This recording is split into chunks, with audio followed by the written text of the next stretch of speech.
So before we start here, for context, tell me how long you've lived in town and what street you grew up on as a kid. I was hatched back in April 20th, 1941. Oh, happy birthday. Just before Pearl Harbor was bombed. I go back to Aquila Chase, which is one of the first settlers of Newbury, on the Chase side of my family. On the Thurlow side of the family, I go back to 1653, when George Thurlow landed over by what's now Governor Dummer, and Richard Thurlow was the first one to put a bridge across the Parker River shortly after he came there. So that was the main road between Boston and Portsmouth. Came up, went up across the Parker River there, and that's Maple Street, and it goes down towards where the traffic circle is in Newburyport. So, in about right after 1800, George Thurlow sold the farm in Newbury and moved to West Newbury and married Susan Chase. So that was 1800. Then be my great-grandfather, George Thurlow, started Hill Nurseries.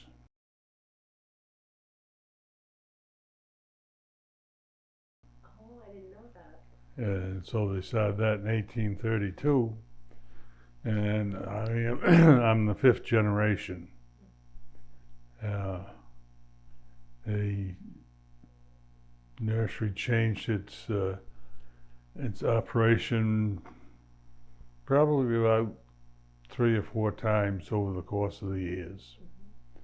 If you look in the history of Newbury, the book that they put out for the 350th anniversary, there's a mention of somebody in France buying an apple that came from Newbury in 1917. So at that time, West Newbury was a lot of orchards.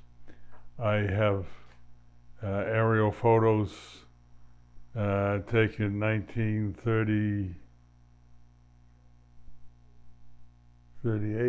37 or 38, and so I have the photos from Maple Street into the industrial park in Newburyport, and from the from the Merrimack River to about the middle of Byfield. And I blew them up enough so that you could count the number of apple trees. West Newbury, I identified probably close to 30 production size apple orchards. A lot of homes had 1 or 2 apple trees, but there was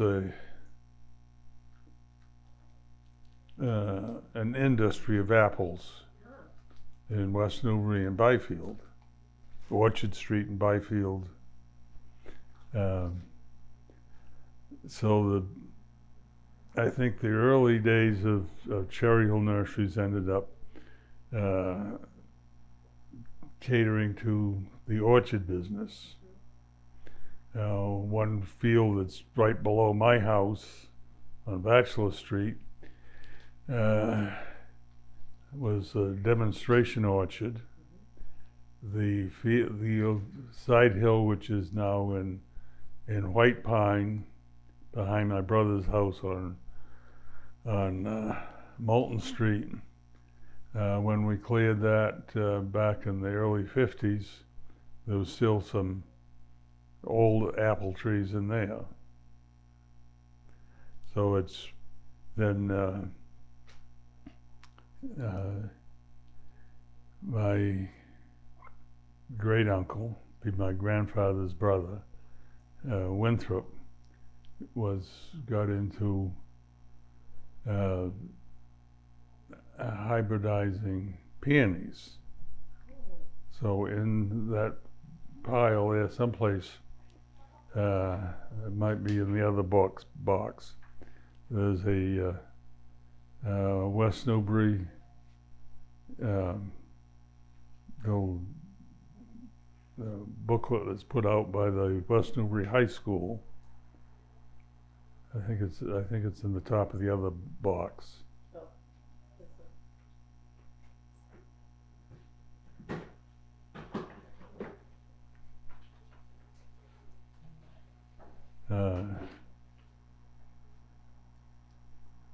Maybe if I film it afterwards, I can put it over. Those are just my letters I've written to the editor in that box. That all of these are to the editor? Oh, you had a lot to say to the editor. But there's a little dark brown. But anyways, the back page of it.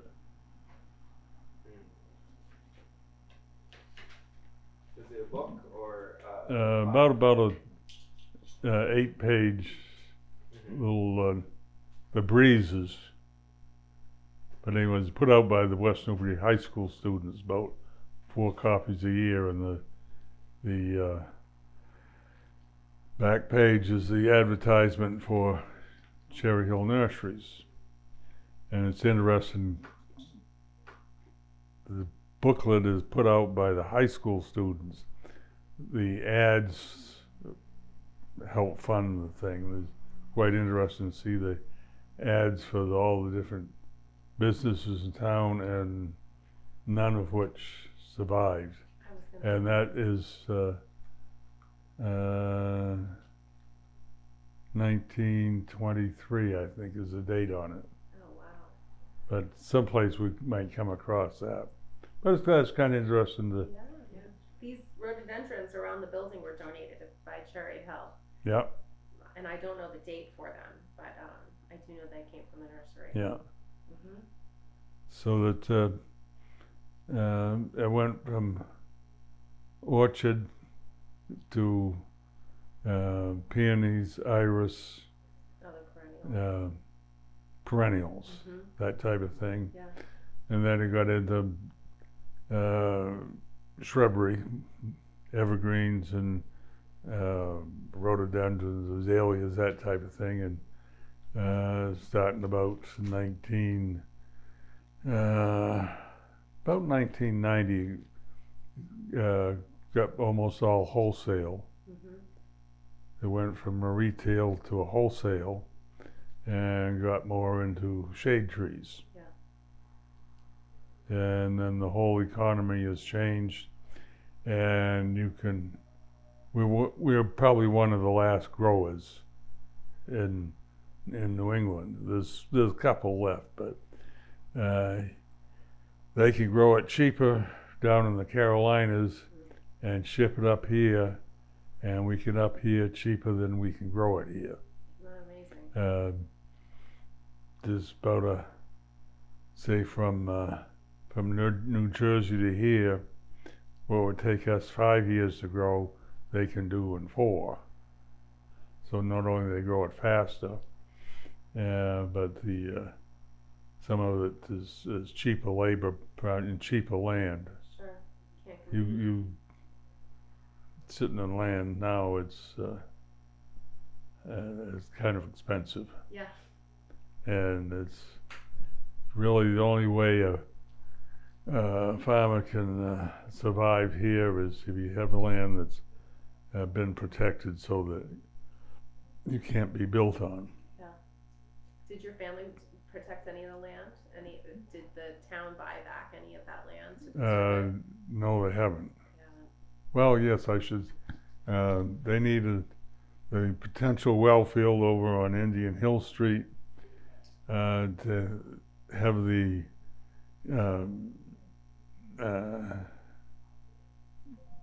security system around the well field impacted part of one field, and it was the high part of the field. And I said, you can't buy just the high part and leave us a swamp. You've got to buy the whole 14 acres in the Fair enough. corner of Middle and Indian Hill. And they did. I like the nursery business. I very much enjoyed the local help that we had. Mm-hmm. A lot of the Rogers clan from Byfield, third, maybe even fourth generation. And Did you have people live on the farm that worked No. there, or they came from, like you said, yeah. they came from you know, nearby? from Byfield, most of them, Yeah, they only traveling 5 miles. yeah. And there's a couple that lived over here on Spring Hill Road, which is the boundary between West Newbury and Byfield. And Byfielders don't drive very fast. They're very laid back. This is true. So one of them was coming back from lunch, and he was doing almost 25 miles an hour. Anyways, we had a new policeman in West Newbury, not from West Newbury, and he followed him right up to the nursery building, and we're going to accuse him of stalking. He says, "You were doing 25 miles an hour." I says, "He was going that fast?"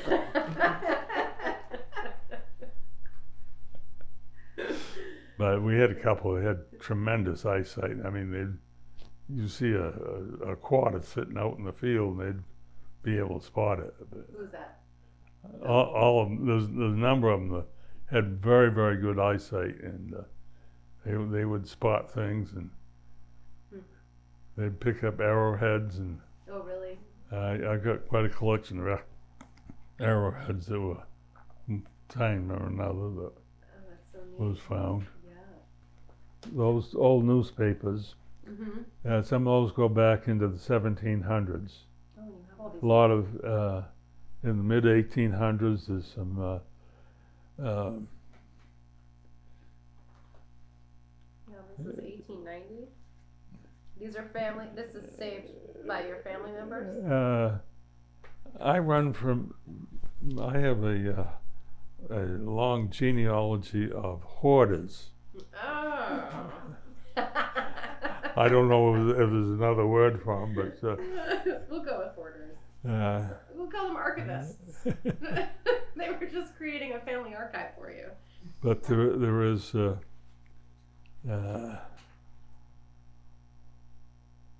some of it was they kind of a little bit of studying to Yeah. figure out just what they. Yeah, and it's done in But a particular there's- order. There's some deeds in there from 1800 deeds. You were the assistant clerk, weren't you? Yeah. I heard your clerk ears perk up. Yeah. Wow. Yeah, you would probably love to look at these. There's some all kinds But of it's, stuff in there. you could Oh wow. you could sit and Oh, this is like weeks and weeks of looking.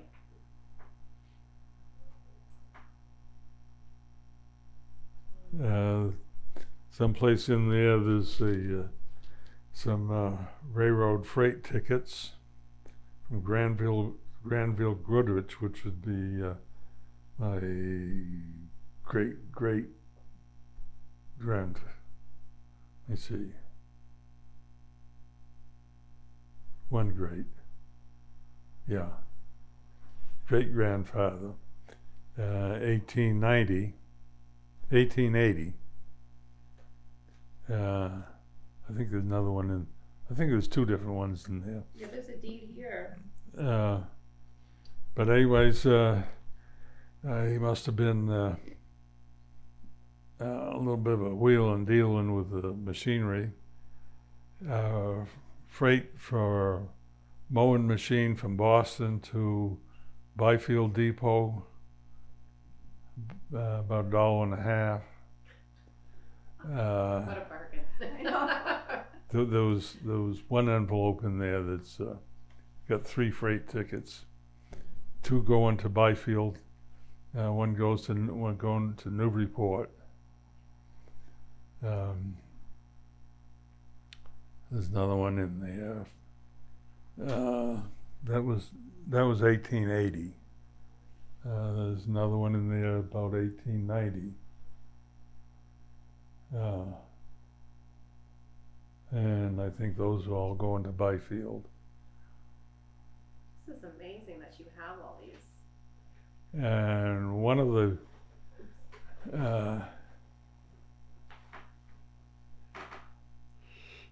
the organizations I was part of was the Farm Service Agency, which is federal. We oversee any federal farm programs, disaster programs, farm loans,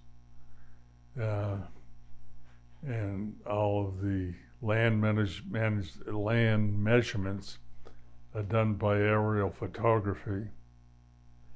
And so I have aerial photography from 1937, and so I got 5 panels that they cover from about Maple Street into the industrial park in Newburyport, and from the Merrimack River to the railroad in Byfield Center.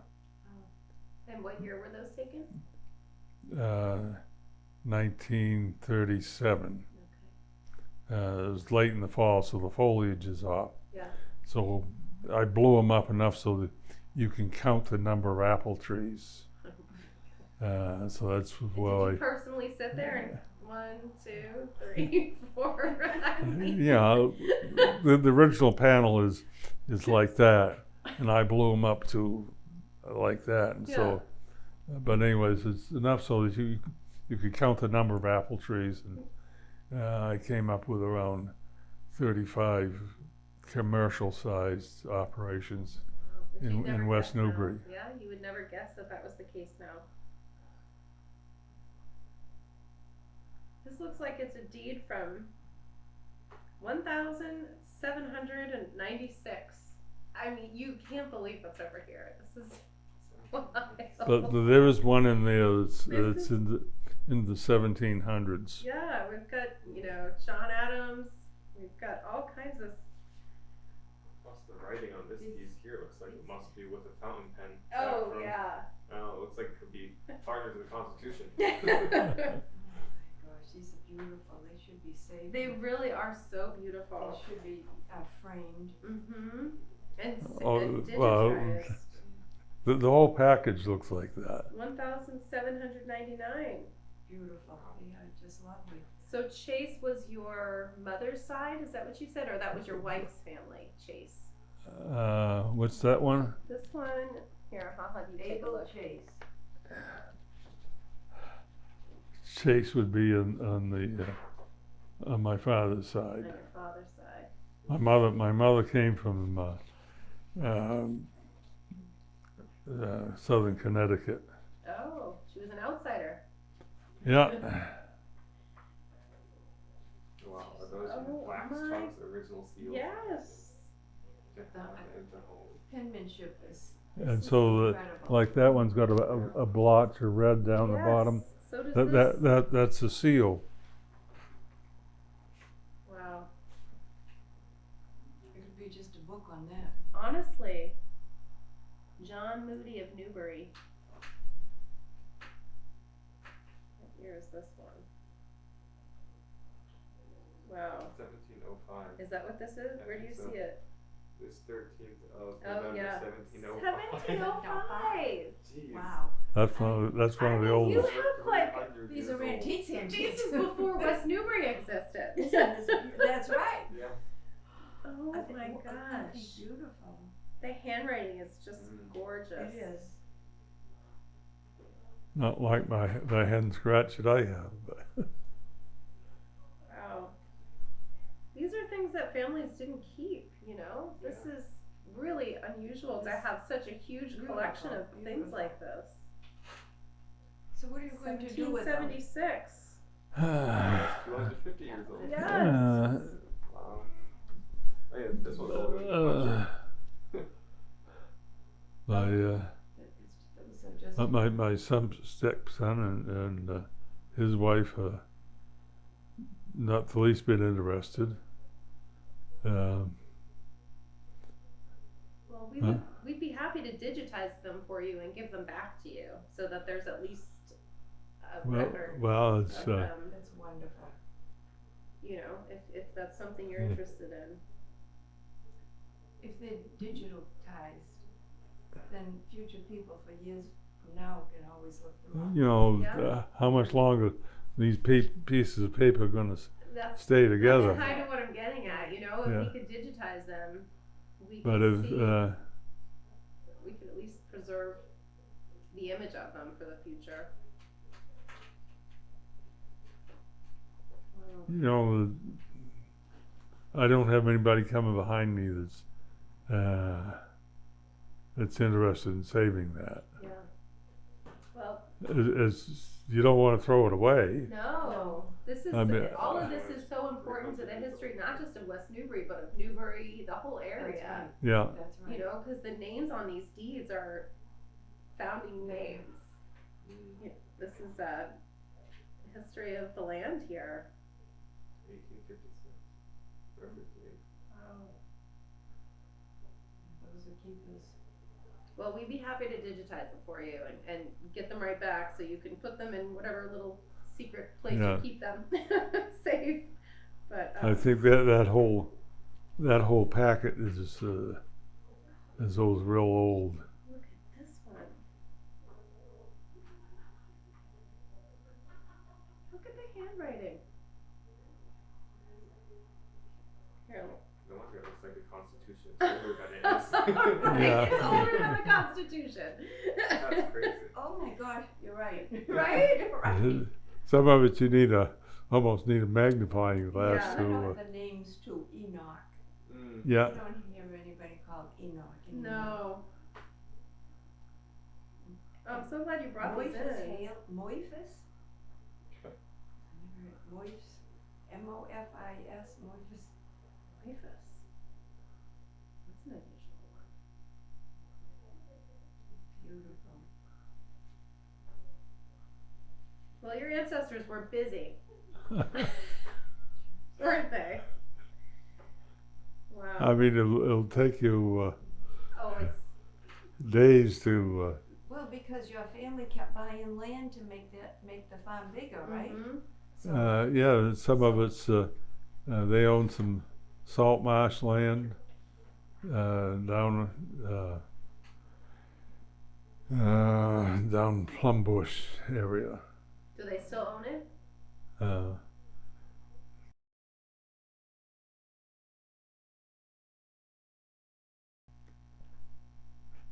So it's a tough go. You won't get rich farming, but it's. I started my own business, my Thurlow Custom Farming. So still doing work in the nursery, but I started the custom farming business. So I have been on tillage-wise. I've been in almost all the farmland in northern Essex County. So what do you mean by custom farming? I'm a contractor. Mhm. I don't own the product. Mhm. I do the land preparation. I also lease some land and grow some corn silage or hay. Most of those pieces somebody wanted cleaned up, and I said, well, I'll clean it up if I have it rent-free for 3 years. Oh, how smart. So, Then you get the piece cleaned up, I get free rent. So it worked out good. yeah. And so I had Bruce Merrill, one of my customers, and I did a lot of his tillage work, and I did all the cut his grass silage in June and corn silage in September. And also I did the same for Tracer down in Newbury. I did tillage work over to Pikel's in Rowley. Did some of the work over to Bartlett's in Salisbury. You've been all over. Do you have help? Do you have labor help, or do you just do it by yourself? When I'm cutting silage, yes, there's a farm up in Newton, New Hampshire that I'd get some help from them, and then pick up some help here and there. Yeah. And I found out I'd rather have women drivers than men. Interesting. Tell me why. Men have what's called an ego. You can't. Is that true?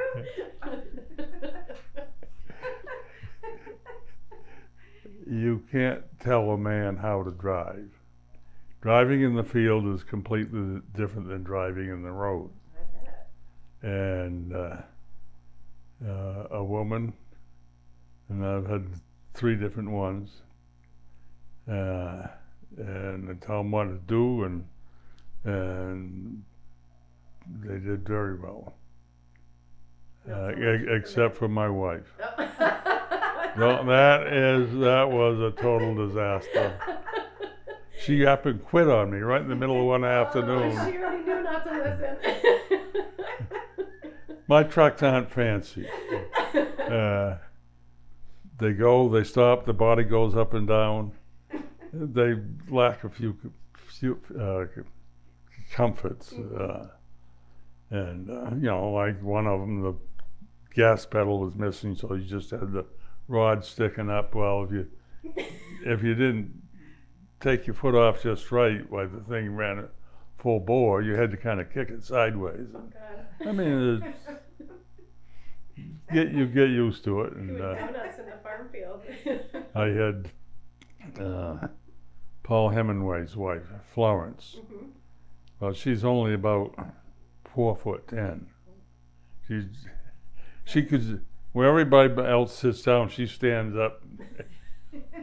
And Paul was on strike where he was working, so anyway, he was driving for me, and I said, geez, I really need one more person. He said, well, Florence isn't doing anything.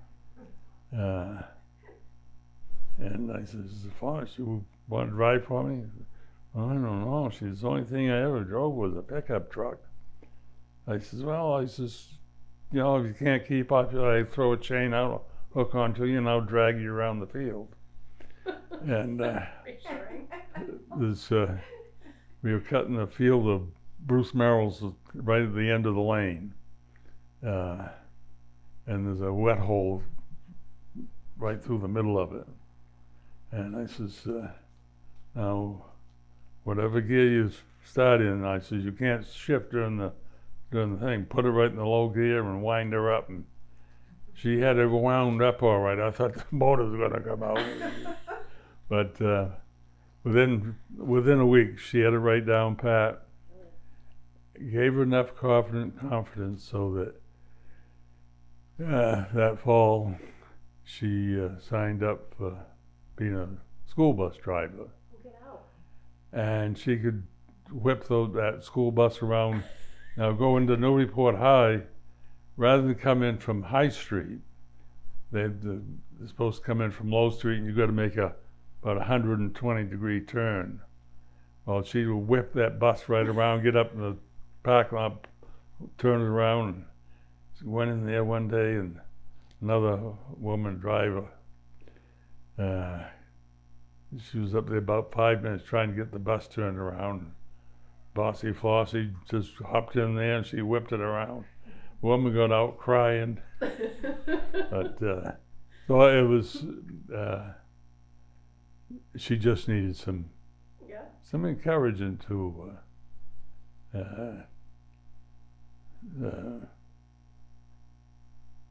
You go drive somebody else's vehicle, and you want. What happens if I have an accident and run into the chopper and bend a fender up? I said, "Oh, don't worry about that." I says, "If it blows up," I says, "I would just go get another. We'll just go get another truck." So no pressure. no pressure. She had a clear playing ground to So learn. That's good. It's a good place for somebody to learn, and there's a good many of the people in town. This was their first driving experience. Well, I guess if you can do that, you can do anything, right? Yeah, it's it's a challenge working in the field. You just got a big open field, but you got mud to go through, and you're running about 1.5 feet off of the chopper, and you don't want to if you get too far back and the window's open, you got a lap full of silage. So you got all the mud on you, right? It's interesting. It's a good place for somebody to learn. Yeah. And it sounds like you made it easy for them. Yeah. So anyways, and I in the nursery we had a tree spade that cut a 30-inch ball, so that would take a tree that was up to probably 1.75 inch caliper on the butt, and we needed something bigger, and John was out. He didn't want to spend the money. I said, "Well," I says, "I already got the bulldozer." I says, "I'll buy the spade, then we use it whatever we need it for Cherry Hill, and then I'd go off and dig for other people." So that was the first spring. I did a few out of the outside jobs. I advertised in the Massachusetts Farm Bureau newsletter. What year was this about? This would have been about the late 80s. Okay. About 18, maybe 88, 90, right in there. The second year, I ran the tree spade every day, 7 days a week, from the last week of March to the 1st of June. Unbelievable. And then did a little bit of tillage work, and then went right into the grass silage. Wow. So then I got a 30-inch spade as well as the 44-inch spade.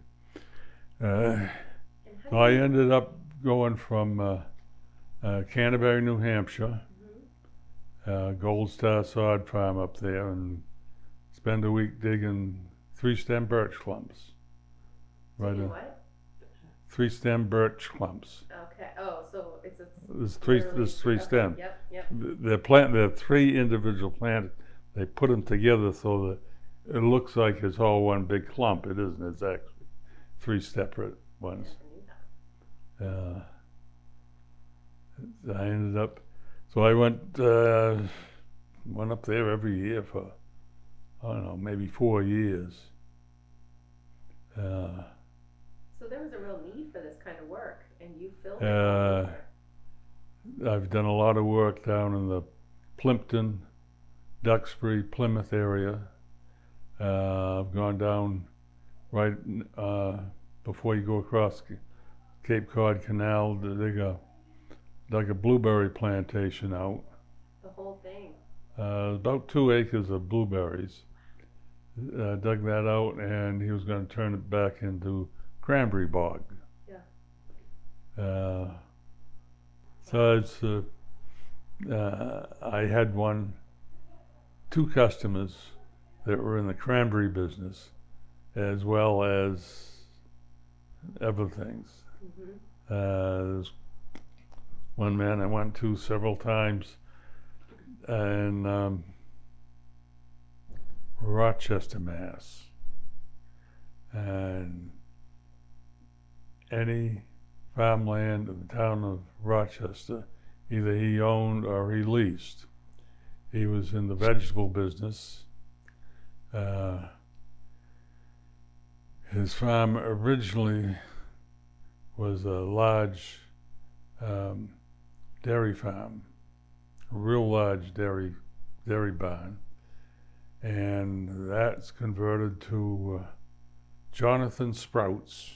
If you go to the grocery store and you buy these little packages of alfalfa sprouts or bean sprouts, that's where they come out of. Wow. So he also had to adapt. Yeah. There's probably 15 to 20 employee vehicles sitting there. I didn't get a chance to go through that, but it was, I was down there to just move some trees for him. But Are you still moving trees? I'm 85 years old. Yeah. Had a few health issues along the way here, but no, in about a 2-year span, I went from going full speed with a tree spade to nothing. Yeah. I think that happens for some people. The people that just go, they go until they just stop. That just within 2 years, I went from going full time to part of it's the economy. But anyways, I just ran out of customers. It wasn't my customers went to somebody else. It was they just threw in the towel. Really? Some of them were family-owned operations, and one of them, there was one family member got a little too greedy, and they wanted more money, and the landscape was owned by him and his wife. The land was owned by the parents, and the material in the ground was owned by him and his brother. Oh no, him and his brother-in-law. And his That's awkward. it's like I say, we went 5 generations, and it's a matter of economics, and like I say, we were one of the last ones. Yeah. Sorry to see it go, but times are times. Yeah, and it sounds like you had a good run, and it changed And with you the know, time. there was seven different family members, and one of them kind of wanted their money. Yeah. And you've been around to all these different places, all these farms. In every nationality that I've worked with. You have. A lot of Portuguese down in southeastern Mass, and then in Rhode Island. I went in one restaurant and with the guy who was working for me. So you want some octopus? No, I didn't. I kind of like regular food, but so it's interesting, and some of these people come from other countries.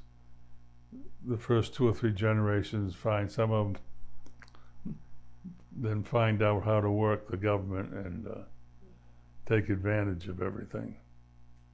But I find it very interesting work for these different ethnic groups. I would think you see a lot of variation in the way people work and the way people, the way they communicate. Yeah. It's now sometimes I just supply myself with the machinery. Occasionally I supply the baskets and the burlap and all that, but whoever I'm working for does all the other labor. And they're in charge of the labor, you're just in charge of the truck. Yep. And they have to deal with the people on the ground and Yep. telling them what to do. Like after you pull out all those blueberry bushes, Well, that's not your problem. It's that's somebody else's problem. Most of the people I work for are in the trade, Mm-hmm. so there's just a few hand signals, and there's one down in Rochester. He hired the field crew from one of the nurseries down there, and I said, okay, I'll dig him here, and we'll bag him up over here, and a couple of hand signals, and you'd think we'd work together for years. Amazing. It was just Beautiful. flow right along, Yeah. and we were digging 4.5 foot dark American arborvitaes, and we every 70 seconds add another tree out of the ground. 70 seconds. 70 seconds. That's amazing. That's incredible. Yeah.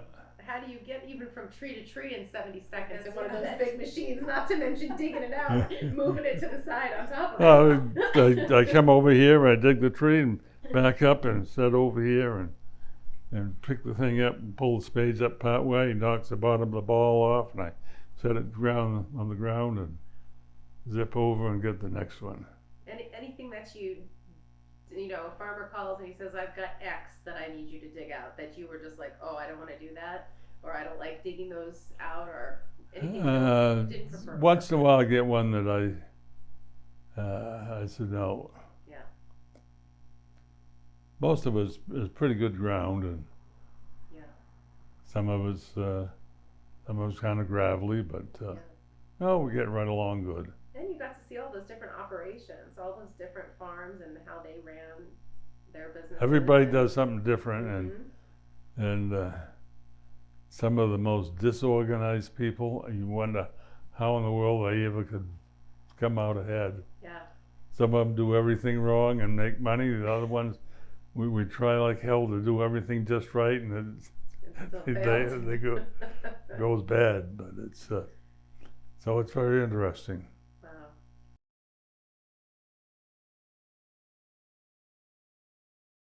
I was the youngest of everybody, and as it turned out, we closed it in 2000, and so my brother had 15 years before I came down with Parkinson's disease, and so he's been gone now 4 years. Oh, I'm sorry. Kind of miss him, Yeah. but he was his first love was forestry. Was it? And we had some land that was planted to red pine in 1930, and West Newbury? yeah, Mhm. right down the street from the land that's been in the family forever. So we,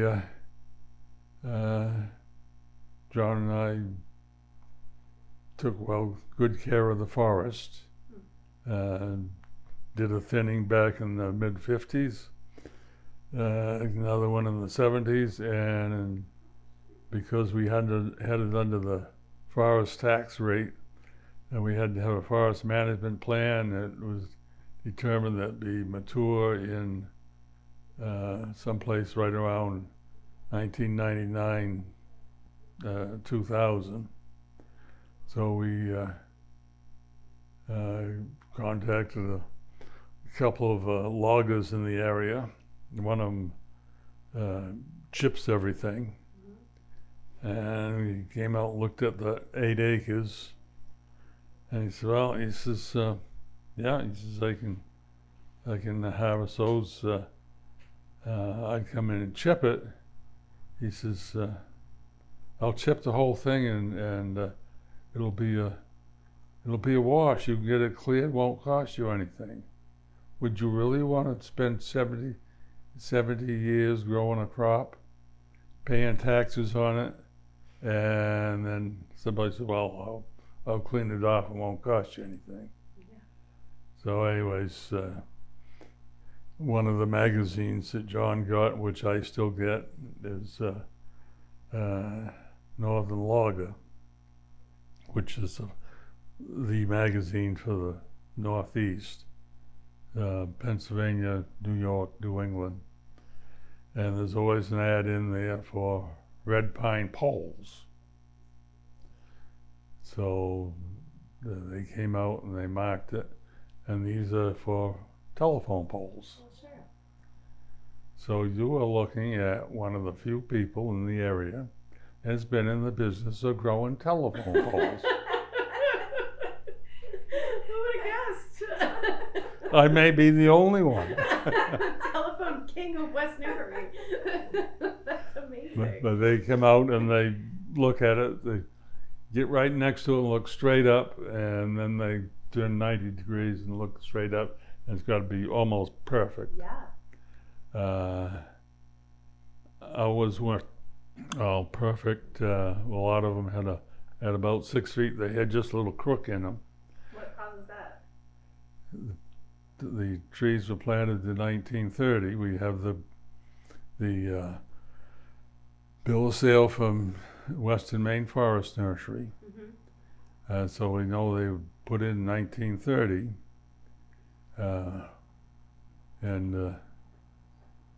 So probably, I would say probably 1941, maybe 42, that we must have had an ice storm and it broke the leader off, so that one of the other branches takes over and becomes the leader. Oh, okay. And then a lot of them had a little bit of a sweep to the northwest, just a slight arc. And so I would say probably the hurricanes we had in the mid-50s, 54, 55, we had 3 hurricanes. And I think it might just upset the trees just a little bit. And so the correction made the sweep in the tree, which made it not suitable for a pole. Sure. So the ones that were not suitable for poles, we cut for lumber and took up to Estes Lumber up in Groveland. Mm-hmm. Now, one interesting thing about Estes Lumber, now you got the people out front, and then you got the mill out back. They don't have lunch together. Oh.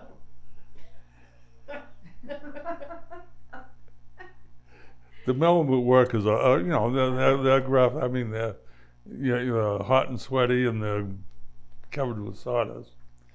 Now I'd usually time it so I'd take a load of poles up while they're having lunch, so that when they come from lunch, where they don't have to stop something else to unload me. Now, what do you suppose they watch on television on noontime? You got lunch. Which group? The people in the front or the people in the back? These are the mill workers. The mill workers. I couldn't begin to imagine. Days of our lives. No, I was going to say, don't tell me soap operas. Come on. Yeah, days of our lives. Oh my it God. takes me maybe half an hour to have lunch and a little bit more, but I'd go up there, I'd make it, 20 minutes of one, quarter of one, and every time they're watching Days of Our Lives. Wow, and they let you witness that.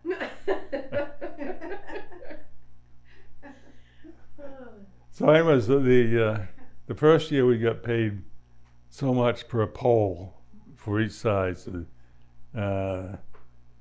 30, 35, 40 foot, 45, 50. We had a few 50 footers. Most of them are probably 35 footers, plus 3 feet of trim. Okay. So the finished pole is 35 feet, but you cut it to 38. And if you talking to somebody that works for the electric company, majority of the poles that they said are 35 footers. Okay. Wow. The second year we got paid by the board footage, Mm-hmm. same as you would if you cutting it for lumber. Yep.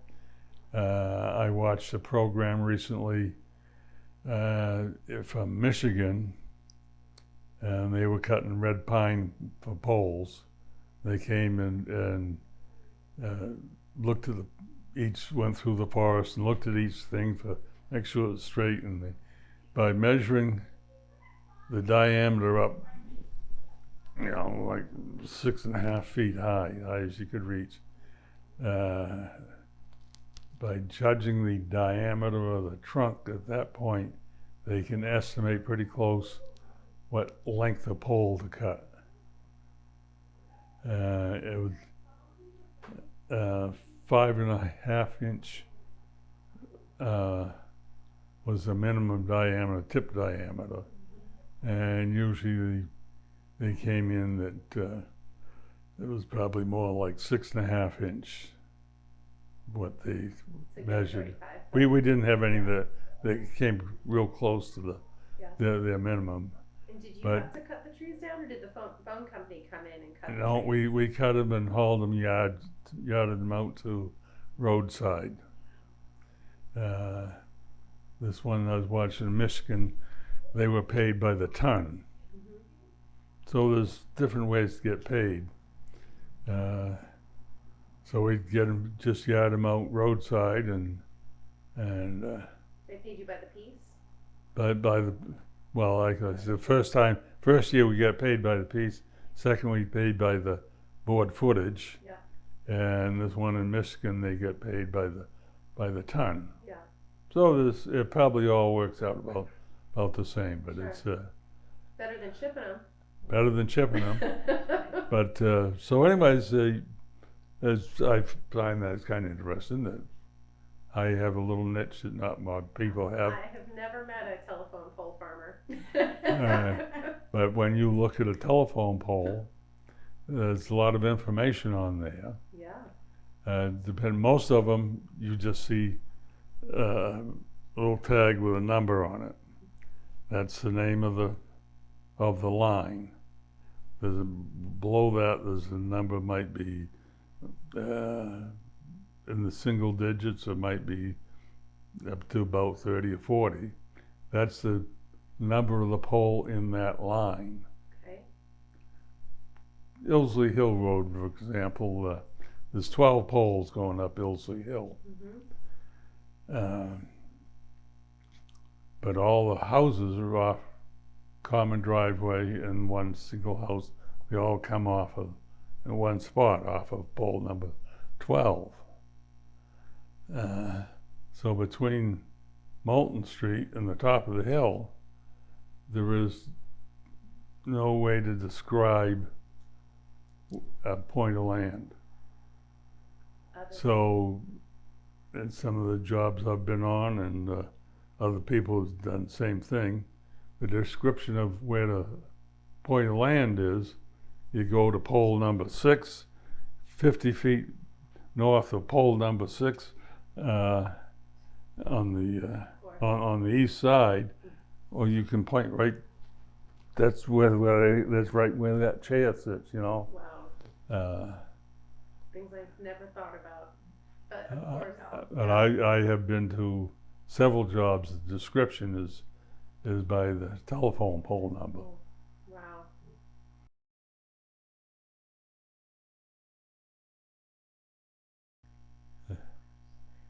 So tell me more about these letters. I want to know about all these letters. I just, took a quick thumb here, but are these all to the Daily News editor, or the various editors? Some of them, I hadn't got to the Daily News yet, Yeah. but and these are ones that I had just roughed out. My English isn't too good. My spelling isn't too good. Mm-hmm. And so anyways, it's just as my thought, and I just write it down. But there's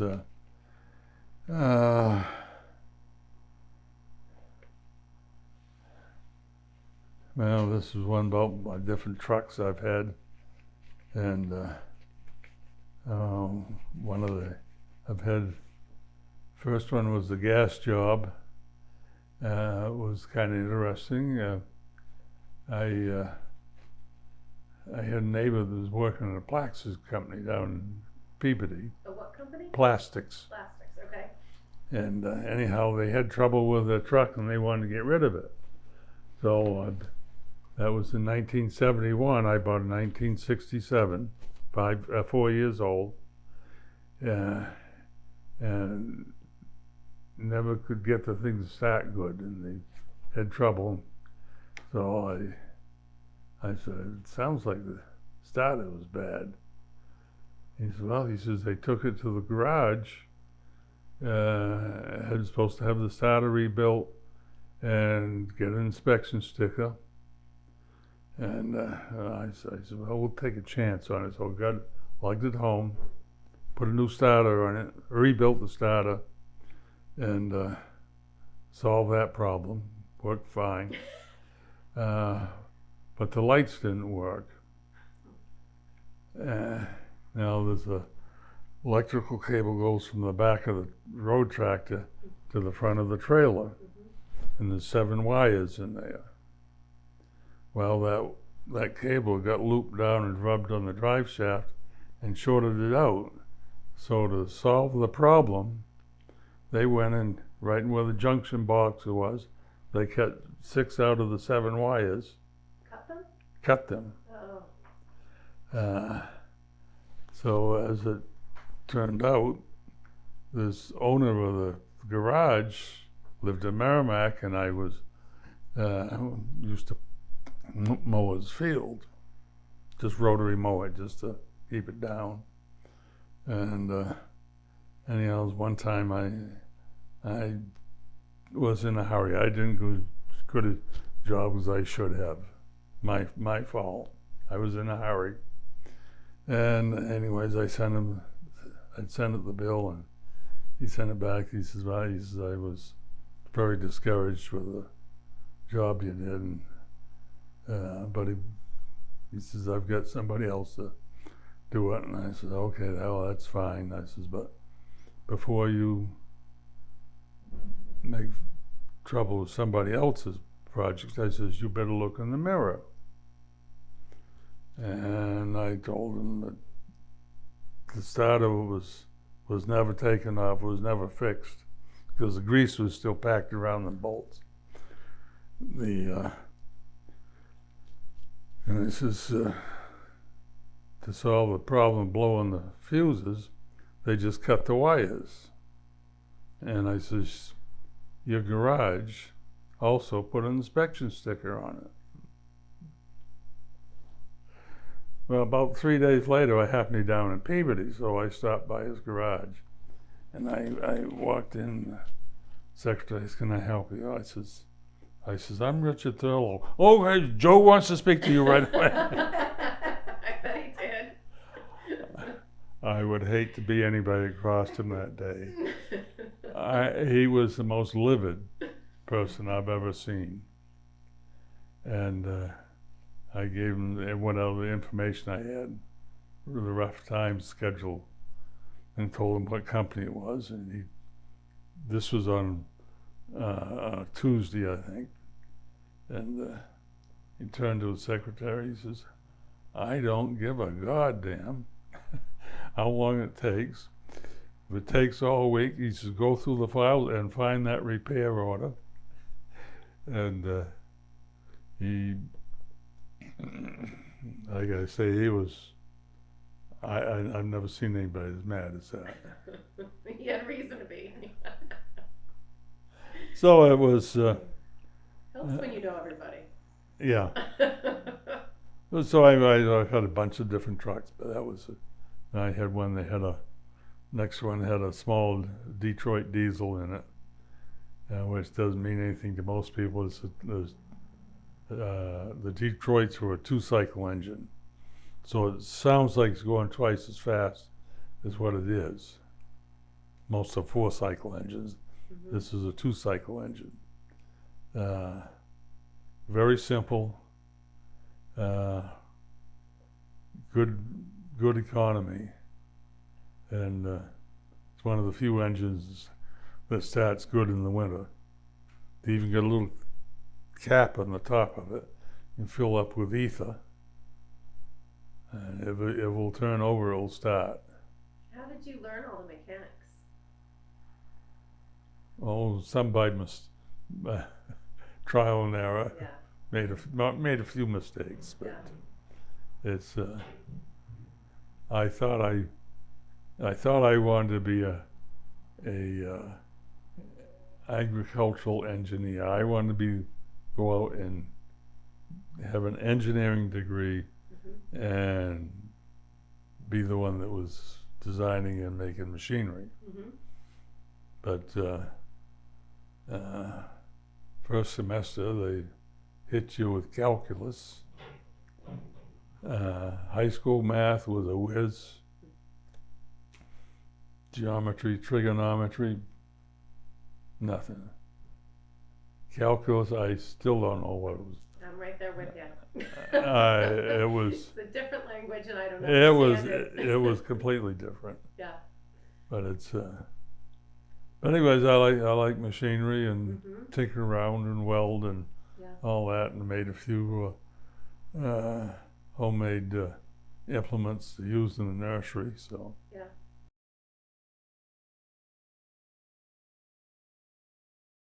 Back in before 2000, the cranberry growers, when you go to a Farm Bureau meeting, they were all driving Cadillacs. They were the most profitable agricultural product. Yeah. And when you do very well on a product, somebody else starts growing, and the coastal Maine, I got into cranberries. Michigan is the biggest producer of cranberries, and it got into the maritime province. And now the poor cranberry growers, they're driving something just got 4 wheels. Wow. That's They are probably the least profitable. are they? And I mean, what can you? The cranberry bog is a cranberry bog. I mean, You can't do much with it. it's if you watch some of these environmental programs, they've now turned a lot of the cranberry bogs back into just wild bogs. So, but the cranberry is some of those bogs go right back to colonial days. It's they're very interesting. Yeah, you can't build on them. And You can't they're farm them another way. It's probably the industry with the most homemade machinery. You think so? the- Because they had to adapt things to. They make a beater, and you agitate the water and float the berries to the surface. Mhm. Now you're working in the water in a bog, so everything's got to be light, and so they got I guess there must be some that are manufactured, but most of them look like the homemade Really. agitator. And the cranberries, bogs, the plants come up, and they don't have them stand straight up. They're kind of laid over a little bit, so you got to go in the same direction so that you don't No. disturb the plant. Mhm. And then during the winter, you need to put some sand to rejuvenate the plant.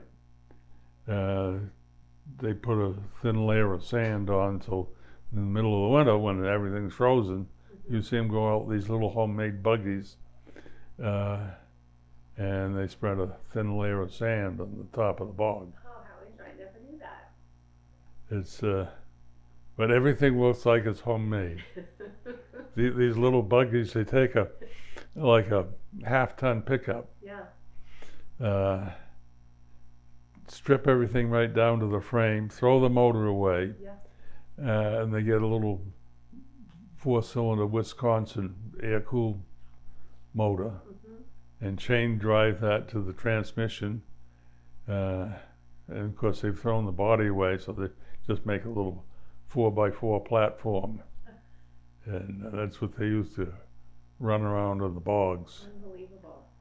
It's New England for you. And it's Inventive. very of any of the industries, they're the most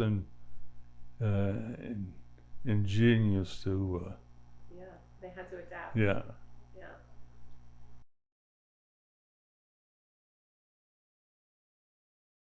Yeah, I'm sure you must have all those years working on the land. Yeah, I mean, it's. But you must have uncovered all kinds of things.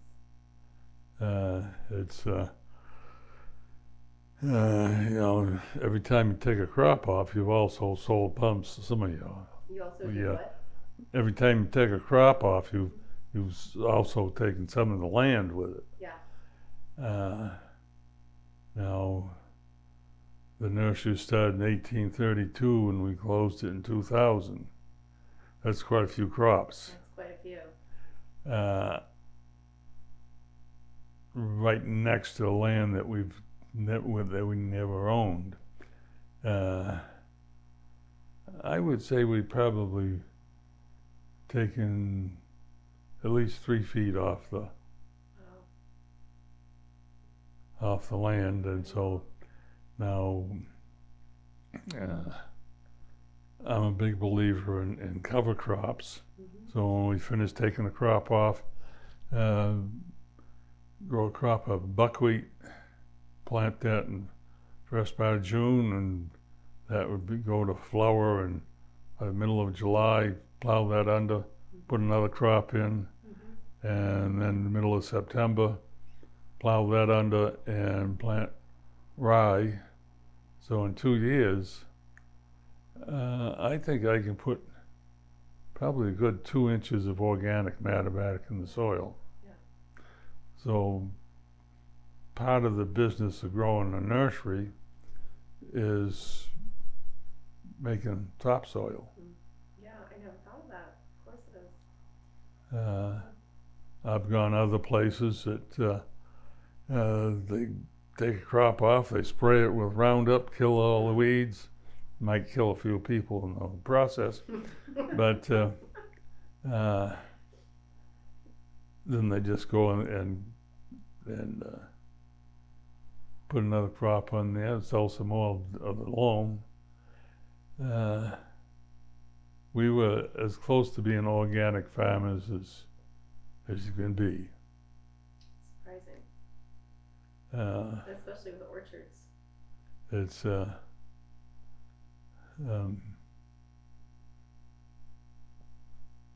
little more work to it that way, but the organic matter is the sponge that holds all the nutrients. It's the future of your crop, really. Yeah. Yeah. So there's everybody's. If you were only going to grow one crop off land and then you sell it for house lots, doesn't make any difference. But if you want it to last, it does. But if you do it for the long term, and basically what you're doing, you're growing the weeds out of the. Growing the weeds out of the earth. Yeah. Yeah. Smother them out so that you have a fairly clean piece of ground when you go plant your crop in there. What do you think about the future of agriculture here now?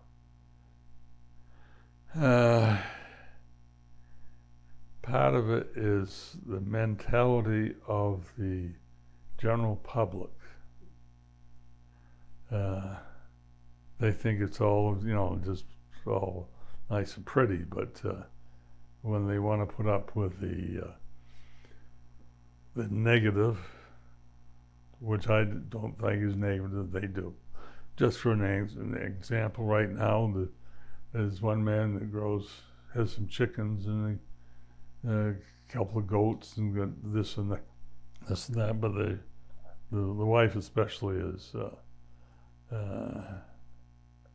more of a farmer than he is, but they both enjoy it. but her chickens are bothering the next door neighbor. Oh, there's And the next door neighbor chickens. has made a complaint about the chickens bothering him in the middle of the day. Don't those chickens sleep during the day? So inconsiderate. So there's, Yeah. there's now one piece of property that my brother had bought 50 years ago, and now put it up for a house lot sale because you can't afford to pay a house lot price to grow some food on. Yep. And so the neighbors were upset about that. Mm-hmm. But it's You're kind of stuck in between two worlds in that way. yeah, Yeah. but I mean, he bought it 50 years ago for a long-term investment. Yeah. But now they'll say, oh, geez, maybe there's some wetlands in there. Maybe we can cut it. We can, maybe we can make it difficult. To sell it. Yeah. And build. People got used to the view, and geez, now maybe the view's going to change. And Yeah. if you don't like it, buy it. Yeah. Yeah. I mean, that's what the neighbors did down when they were going to put that solar field in on Coffin Street, isn't it? Yep. They bought the land collectively.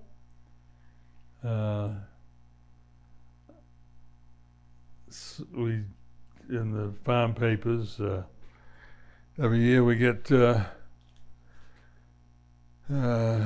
ads in there from the electric company. They put in a solar field, but if you put solar fields in, so you only got that much clearance, you can use it for small animals to graze. Oh, if they're. Or if okay. maybe sheep. Mm-hmm. If they raised up 10 feet high, you use it to graze cattle underneath it. Interesting. So you get double income. Yeah. Cows get a little shade. You might not like to look at a solar field, but you also like to turn the lights on. Yep. You want to plug in all your devices, you need a source for that energy, right? Yeah, yeah.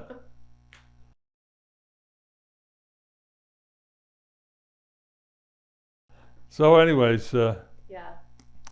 it's very interesting. I end up doing a little bit of work on the construction side. You also worked in the cemeteries, didn't you? Yeah, I've been your local gravedigger for many years. That's what I thought. Dick Cunningham, who was related to me by going back to Granville Goodrich. Okay. So it goes back 3 generations on my side. But anyways, Dick used to dig graves by hand, as long as about everybody else did. So anyways, I'd get out of school. So anyways, I'd never driven a backhoe before, so I buy a backhoe. Never drove a bulldozer before, so I buy a bulldozer. No fear. Never driven a trailer truck, so I buy a trailer truck. I see a theme here. So anyways, Dick said, we come and dig the graves with me. So I ended up, all the cemeteries in Newbury.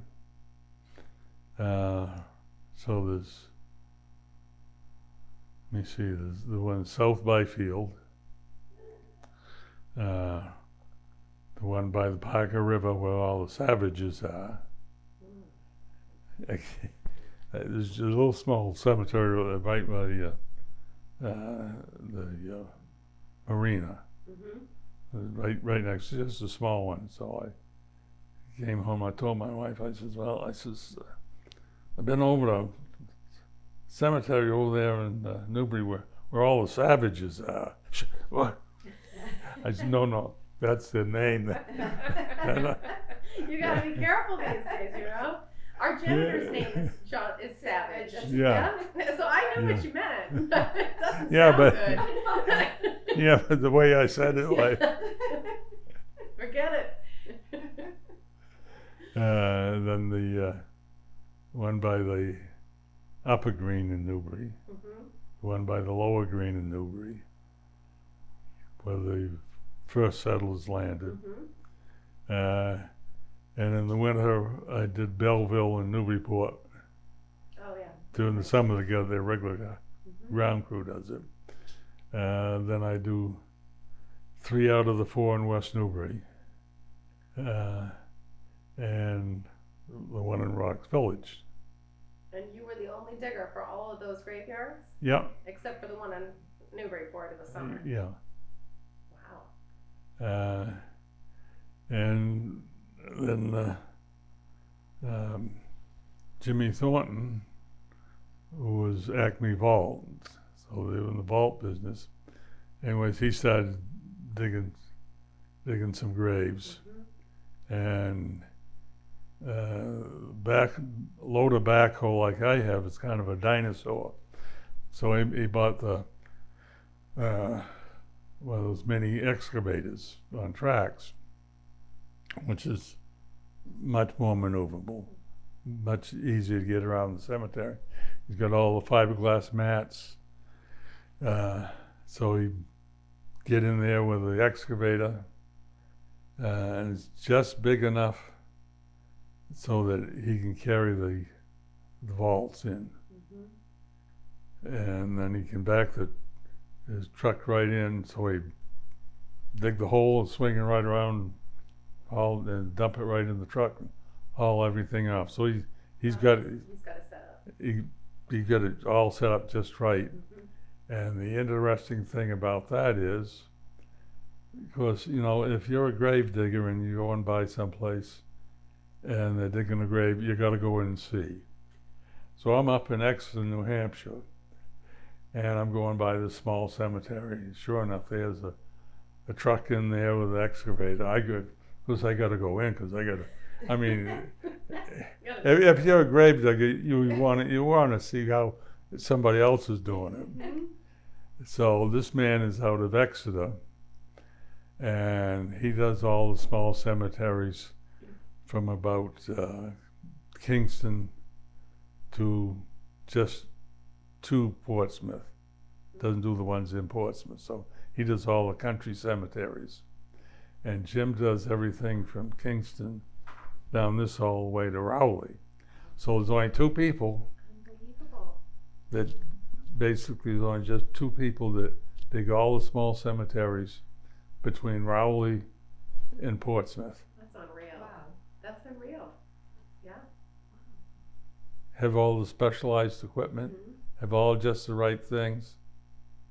They must be busy. And now, when I dig a grave to cut the sod, I take a sawzall and I cut the perimeter out with a sawzall. Sometimes I use a spade, but it's easier to just cut it out with that. Now the guy up in Exeter, he comes out and takes his axe and he will whacks it out with an axe. Wow. Everything. And now a carpenter takes a saw and puts it in the dirt. That's kind of a no-no. Or if you're a lumberman, you don't take an axe and start chopping the ground with it. So it just depends on whose perspective you're looking at, yeah. Right? So anyways, we get the job done. But it's that's the point, I guess. but it's interesting to go from running a long handle shovel to doing everything with the excavator. I would think. And I'd dug a grave for Dick down right next to the police station in Newbury. There's two cemeteries, the big one that you see, and then there's a little narrow one. And so anyways, we always dig it the day before. I don't like doing things at the last minute. So anyways, dug it the day before, and Dick went down there.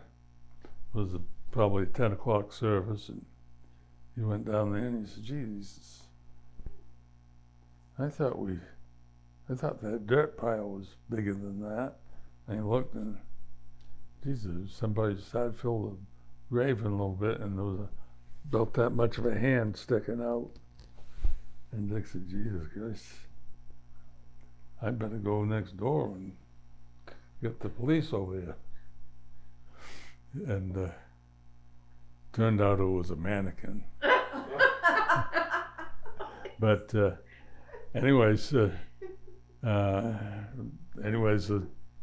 couple of cops come over from next door, and they wouldn't let Dick get down there and shovel it out, because at that time they didn't know it was a mannequin. Yeah. And Dick says, "Jesus Christ, just look at." He says, "They might be good policemen, but ain't no one of them know how to run a long-handled shovel." Yeah, I don't think I use the long-handled shovel all the time. I think, but to watch somebody that's not used to running a shovel, they make it look awful hard. But, so who put the mannequin in the grave? I mean, how complicated could it be to run a long-handled shovel? I don't know. I think I could make it look hard. But you watch the fellows in the nursery that run a shovel all day long. You can run it hour after hour and not get tired. Somebody that doesn't know what they're doing, they go at it like a battle, and within 10 minutes they're pretty much all worn out. Mm-hmm. Huffing and puffing on the side. Yeah. So it's Oh gosh.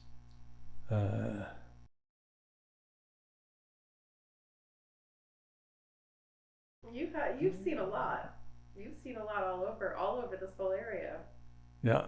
Yeah. And see, when I went to UNH to get educated, and I found out about these people that harvest grain during the summer. The wheat harvest. So I wrote to several of the farm equipment manufacturers and asked for names of dealers that could get me in touch with one of these custom combine outfits. And so I get somebody, I don't remember which company it was. I think it was Ellis Chalmers. But anyways, kind of sparked the guy's interest. So anyways, he wrote back and gave me names of, I think I had ended up with probably 5 or 6 names of these combine outfits. So anyways, I wrote to them. I didn't get any response. So next year I wrote again, and I got a job with a man from Bushton, Kansas, just about center of Kansas. And so anyway, I got a job with him and started right the last week in May. And part of his crew had been down to Oklahoma, and then they came back to central Kansas, and that's where I started with him. And so we cut in central Kansas, western Kansas, western Nebraska, and 2 places in North Dakota. And so you went with the combine? Where it went and worked? Yeah, you start as the crop matures going north. Yep. You followed it north. And how many of you were in this crew? He had 5 combines and 5 trucks. And did you drive a combine? First year I drove a truck. Mm-hmm. Second year I drove a combine. And then when Uncle Sam wanted me to go visit Fort Huachuca, Arizona, I saved up my leave time, and he went up to central Nebraska and harvested milo. So I saved up my leave time, and so I says, So you could work a little more? I says, I'm not going to fly all the way back to Massachusetts. I says, if you want, I says, I'll give you free labor for a month. And I says, just let me know when you want, and then I'll put for my leave. So during the summer, it was mostly wheat. We did cut some rye and some oats. They were doing safflower. I didn't get involved with any of the safflower. They were doing flax. I saw some of the flax. Flax seed is a little round flat. That's what you get linseed oil out of. Yeah. What was it like to see these big, huge, large-scale farming operations compared to what you were used to back east? The biggest field we cut was 1 square mile, 640 acres. Unreal. Several of them were half a section. And what's interesting is going out there, everything's on the grid, so you're on the lines of latitude and longitude.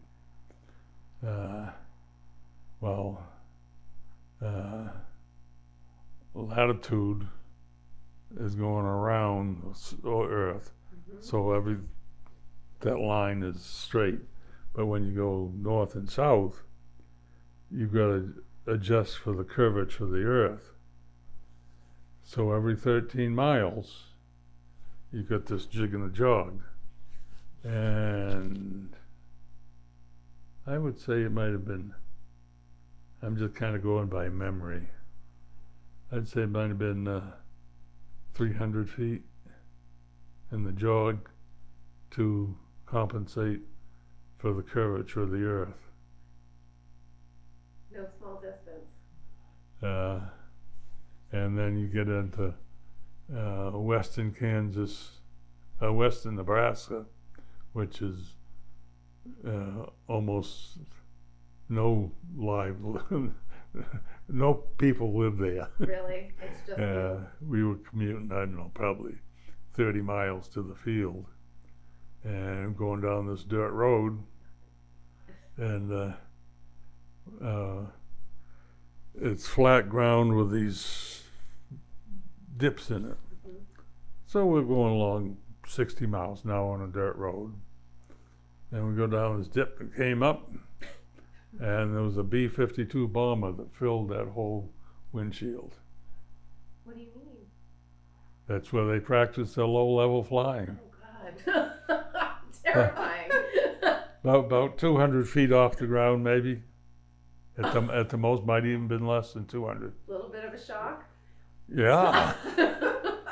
I mean, we went into this dip, there was nothing there. We come up, and here's this Oh B-52 when you looking at the belly of it. Yeah.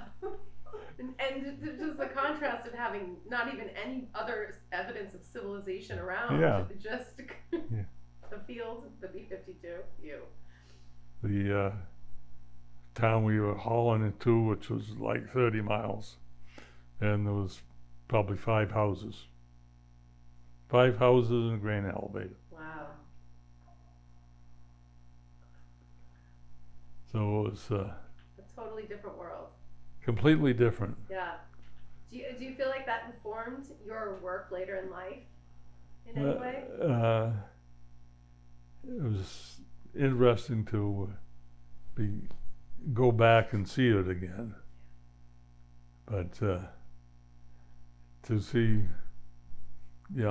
population is 1 every 2 square miles or something like that, as opposed to having next to a neighbor that's 10 feet away. Yeah, a little different.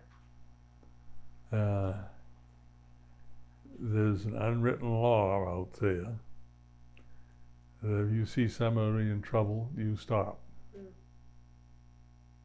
Everybody waves, but everybody's in the same boat. Yeah. You help whoever. Yeah, you never know when the next guy's coming. Yeah. Could be a day. Could be. Could be longer. Wow. It's too bad now.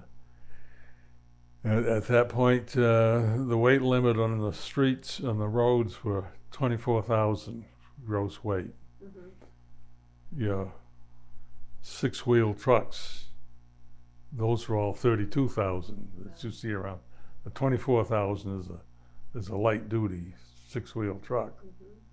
Now, almost everything's hauled by trailer trucks. Yeah. Wheat weighs 60 pounds to the bushel, so right around 1,000 bushels is the maximum that they haul.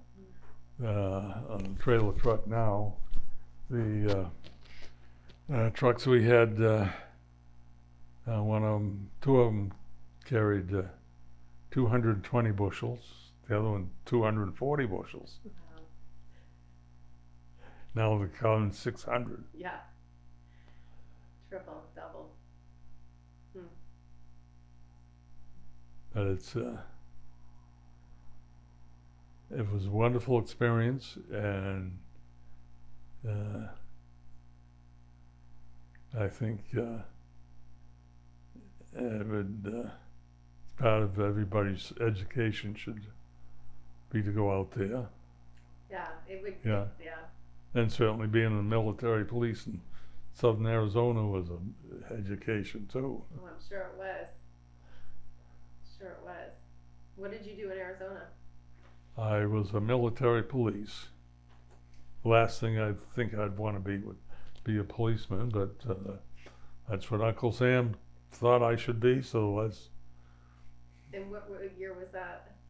That was, let me see, 64 to 66. Okay. So were those years the only years that you were located away from this area? Or did Yeah. you live? Yeah. Otherwise, you were here your whole life. Yeah. Yeah. Not yet. Yeah. I was waiting for somebody to say that. Well, you've seen a lot of change here then. A lot of change. Yeah. Yeah, my high school class, I was first class graduate in Pentucket. There's 13 boys and 39 girls. Really? Yeah, plus the 2 that died. Oh, what was the difference about? Why was there 39 girls and 13 boys? What year? We were ones who were born in 1941. Yeah. So I was born just shortly before the Japanese bombed Pearl Harbor. Mm-hmm.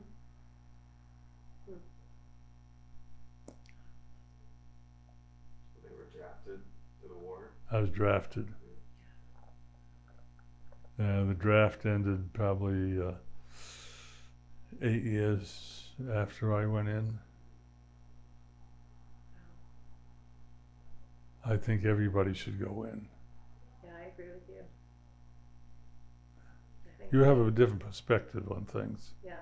When you see anything, you just get outside of your own experience. You have a different perspective. But then to serve like that, I didn't serve. You know, those old World War II style barracks, you in one big open room, the 7 bunks on either side. Not much much luxury. And of course, southern Arizona gets just a little hot. A little toasty. It's well over 100, quite a few days during the summer. And so, you know, most of us slept naked. Yeah. And so you do everything. Everybody says being naked, equalizes everybody. No special treatment, no privacy. You're all on the ground. But it's one side of me came from New York City, from all kinds of money. Little on the, he was a little bit smaller than the rest of us, but that's all right.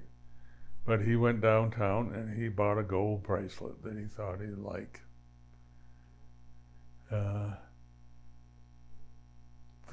Couldn't do anything for himself. He was definitely he was a mama's boy. He was scared of his own shadow. The one on the other side of me came from the hills of Tennessee, and I wouldn't be surprised the first new pair of shoes he had was when he came in the service. Wow. You could have thrown him out in the desert, and a month later he'd still be just as healthy as could be.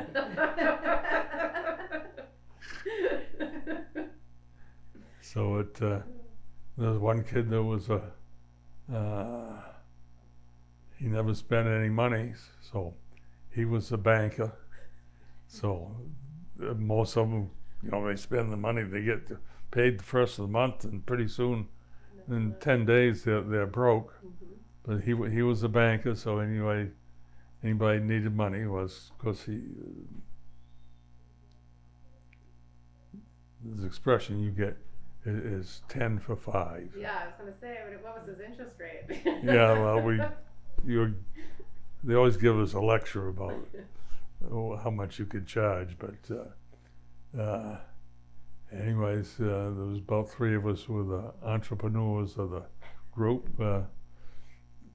Had one kid that was a barber before he came in. I said, well, if I buy the kit, will you do my hair, and then you have the kit to do everybody else. So for a year and a half, I never paid for a haircut. Not bad. For $12. Not bad. And then those 3 of us got together and went downtown, bought a washing machine with a wringer on the side. Remember those? I've seen the pictures.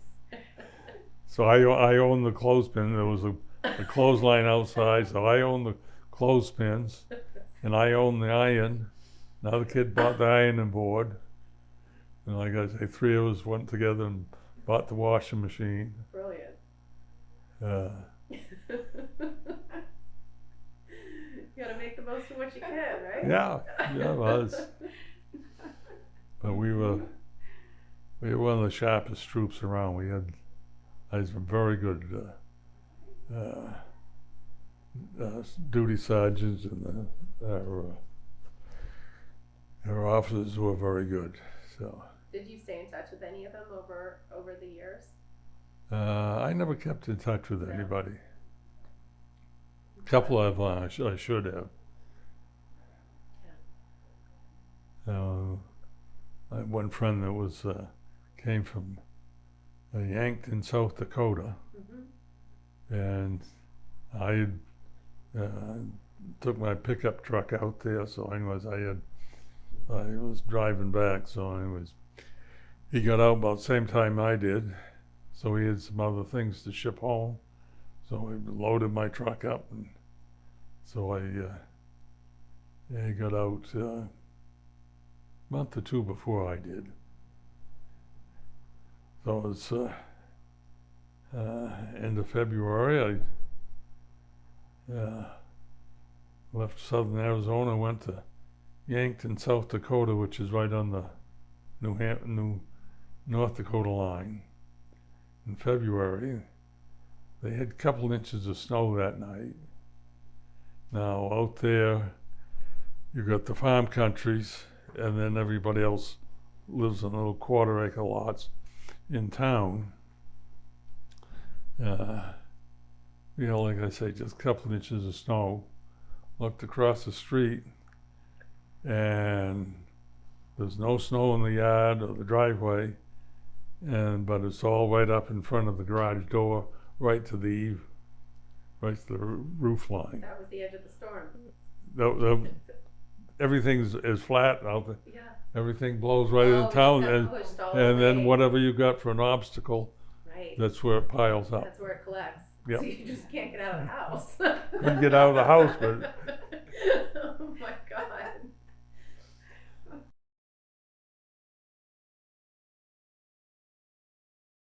the salt hay is not like grass. Salt hay is more like a reed, and it doesn't have a solid stem like grass does. But it's more expensive today. Well, there's the Colbys are basically the only ones that are left that work the salt marsh.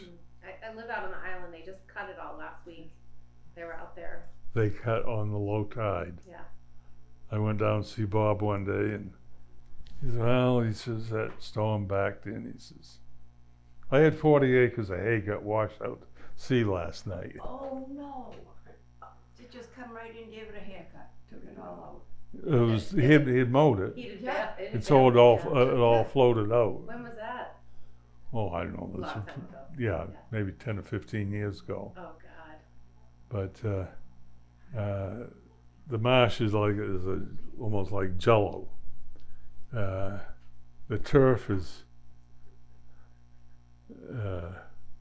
turf is what holds you up, Yeah. and so that when you're baling, if you stop, the jerk of the baler, pretty soon the baler's in the ground. Oh, it's like jiggle jiggle. And so they don't collect the hay on hay wagons. They have these big skids, and so they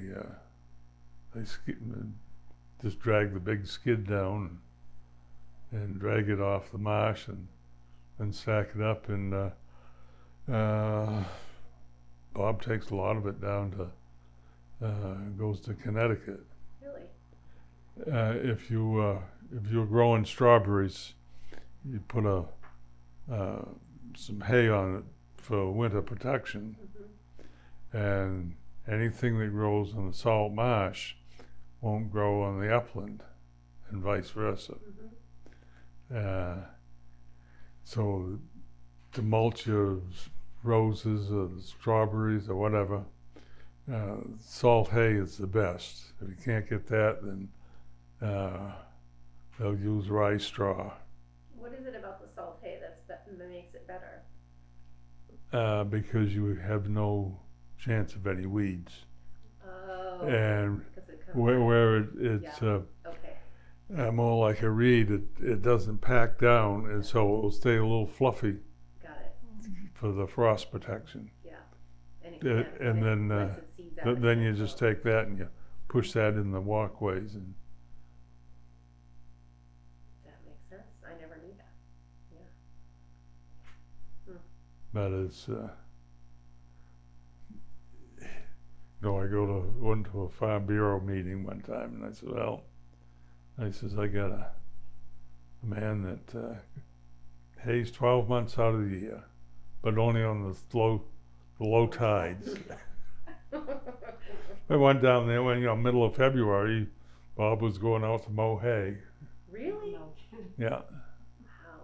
He says, no snow in the marsh, I'll go out and go haying. Unreal. All bundled up.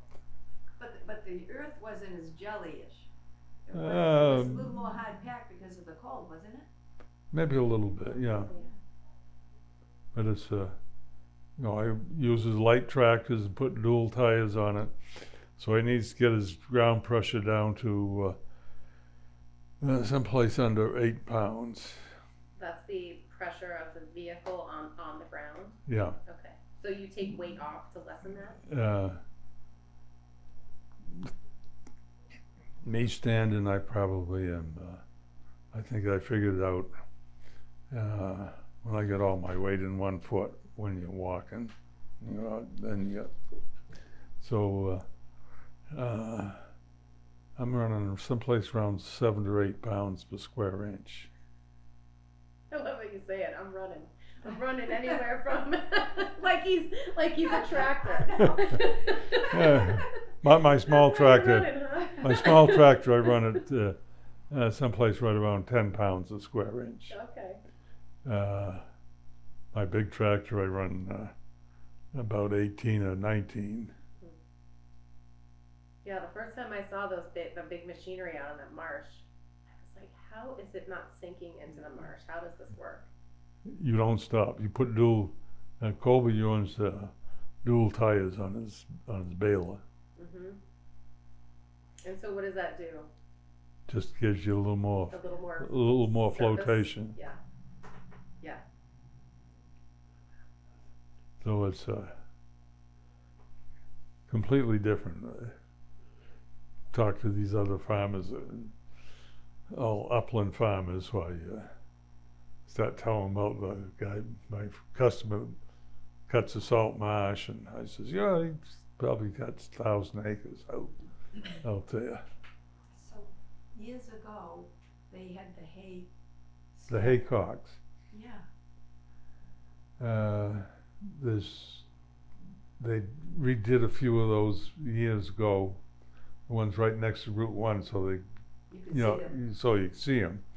And what they are, they drive in posts, maybe that big around, so it's got a platform. Cedar post? Preferably. Cedar would be the best. And then they make the haycocks, and when you make the haycocks, you make it so it's always rounded, so the moisture runs off of it. And then they wait until the middle of the winter when the ground's frozen, and then they haul the hay in and use it for cattle feed. So most of the farms in Newbury also own some salt marshland. Mm-hmm. And that's how it was set up initially when they settled here, right? You had your farm on the mainland, and then you had your grazing area out on the marsh. Is that right? Well, not grazing, hayland. Oh, hayland. They didn't graze anything. Then they had these horseshoes that were probably that big around. Mm-hmm. Wow. So the horses, give the horses some flotation. Dick Cunningham, who is without a doubt was the historian for Newbury.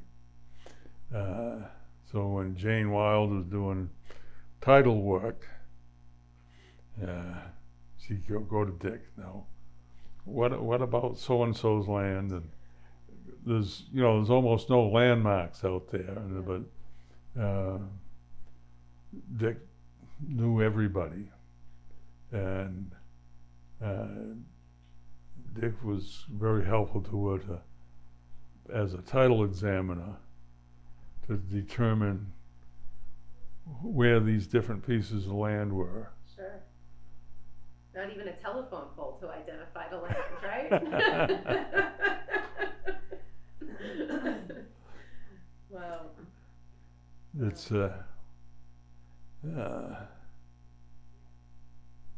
very interesting how I've seen. There may be.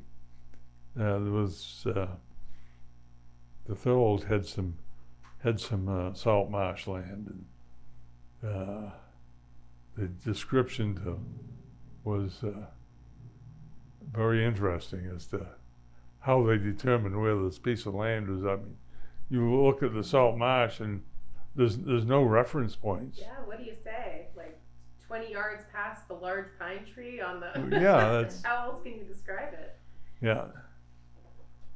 So all that stuff would be something you,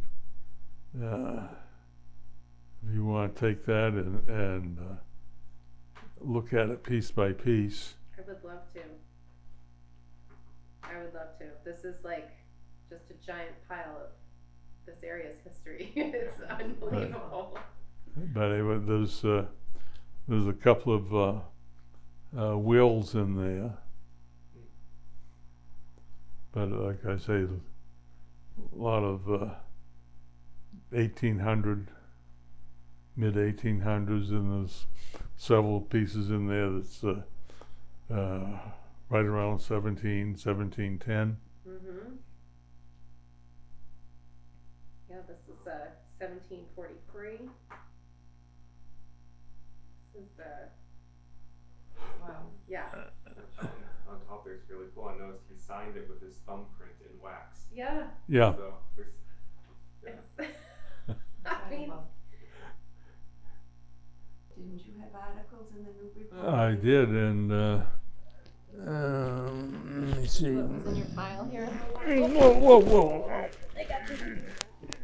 Alright, let me get I it. almost took a nosedive on that one. It's a good thing I was sitting close. Sharon Plummer Oh, told me okay, today you- she has clippings of some let of me- those. All those She go was in the. so interesting, she took go in them, my- cut them out and saved them. Alright, I'm glad you didn't dive. Yeah. Glad you didn't take a dive.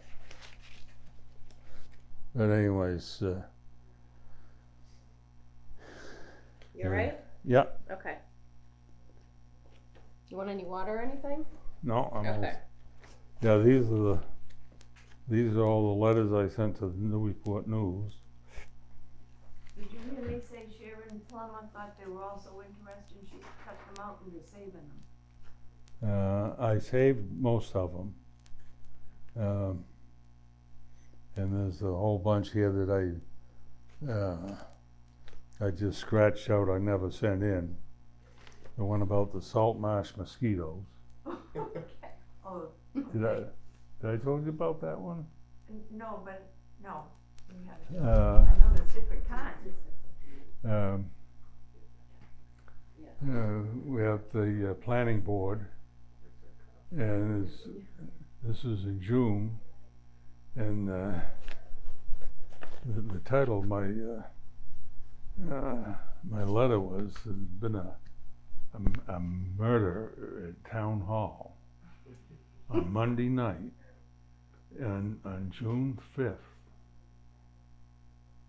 and there was a murder committed and right in West Newbury Town Hall.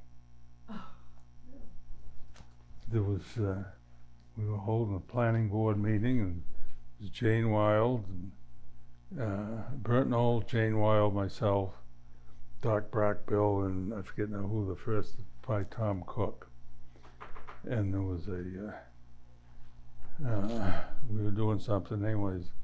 There was a mosquito landed in the back of my hand, and I come at it, murdered, a blunt force trauma, killed that mosquito. In front of everyone. And anyways, the mosquito fell off my hand, was on the table, and Bert leans over and says, "Rick, was that a salt marsh mosquito, was that a native?" I picked it up and I looked at it. I says, "Bert," I says, "it's a female." And I says, "It's a salt marsh mosquito."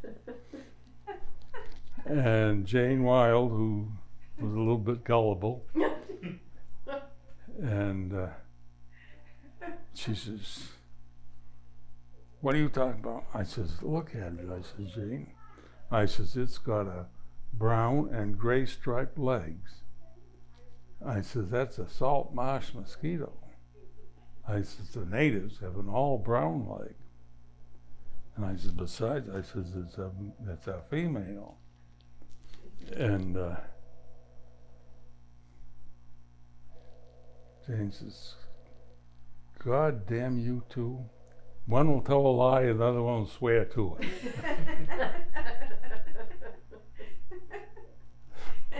And she was right.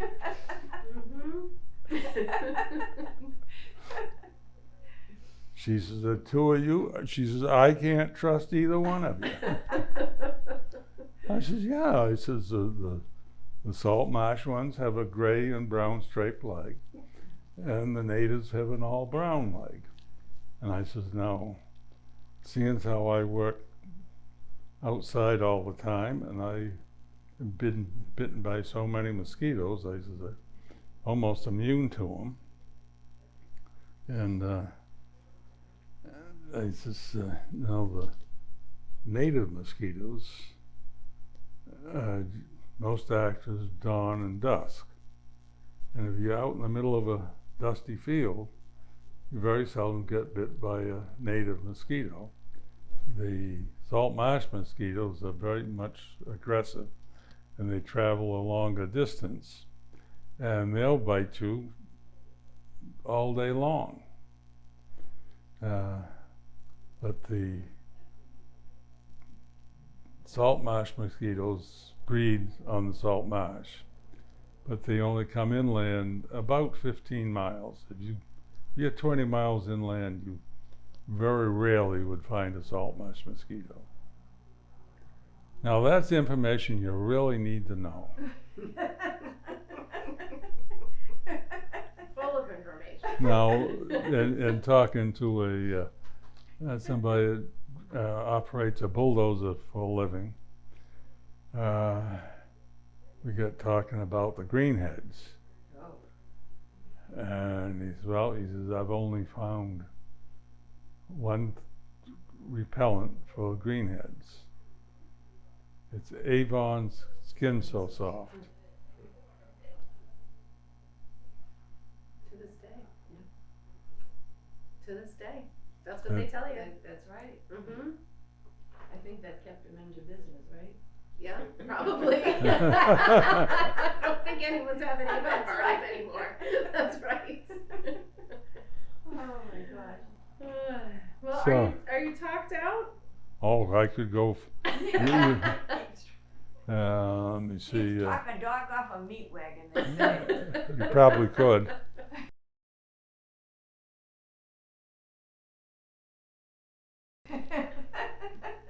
I'd have to, now you know about the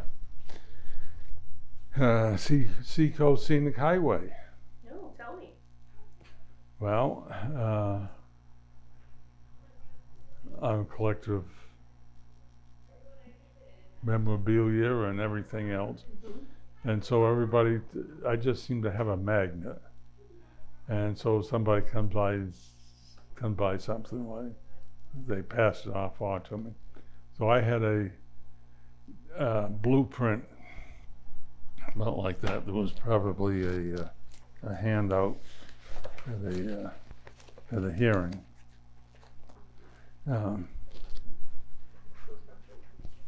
What do we got? I'm getting, don't you tip over. No, I wouldn't want to do that.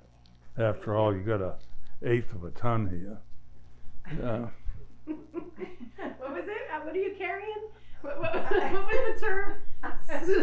I went 1/8 of a ton.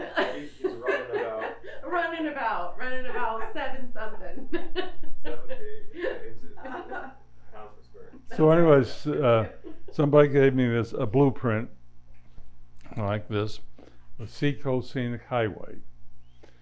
And it was to improve the Argilla Road in Ipswich to a point opposite the south tip of Plum Island. And then a bridge across Plum Island Sound to Plum Island, and a highway on the ocean side of Plum Island to North Point, and another bridge over to Salisbury. Now, When was this? That this was proposed? well, that I didn't know. All I had was this blueprint, and there was no dates on it. Okay. But there was no traffic circle on Route 1, and there was no where current Route 1 is. That wasn't there. It went right down to downtown Newburyport. So I knew that the bridges on Route 1 where it goes through the city were 1934. If you look, there's a cast, so he knew it was before that. So I gave a talk up at the West Newbury Historical Society, and in the audience that night was a Newburyport historian, and he had all the language for all the bridges that go into Newburyport. Newburyport is actually an island. You can't get to Newburyport without going over a bridge. Is that right? Oh. You can't. How many bridges count? Oh, well, actually, Yeah, never mind. yeah. That's the Marsh River. Mm-hmm. So anyways, this man and I don't remember, there was 2 names on it. I don't know which is the one that was headed. Got 23 pages typewritten on all the bridges that go into Newburyport. 23 pages typewritten. What could it possibly have said? It's all the language, the newspaper articles, the legal notices, The entire history of all the bridges. and any conversation about it. Wow. So this Scenic Highway, first proposal was 1914. Model T Ford came out in 1909, Yeah. but really didn't come out full force until 1912. There was a lot of conversation. It was almost got funded in 1922. It almost got funded again in 25 or 26. And then the Depression hit, and then that squashed it. So, but that's not the end of the story. So they didn't do any land taking or anything.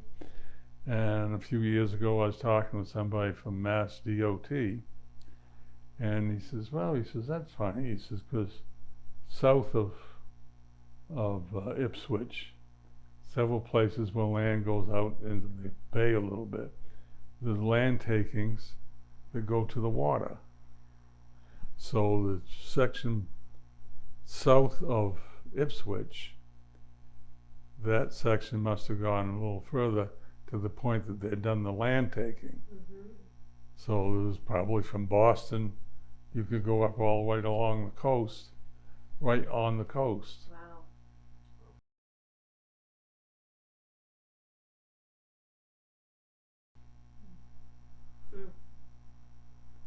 I'm just a magnet for useless information. Well, I've learned so many things sitting here.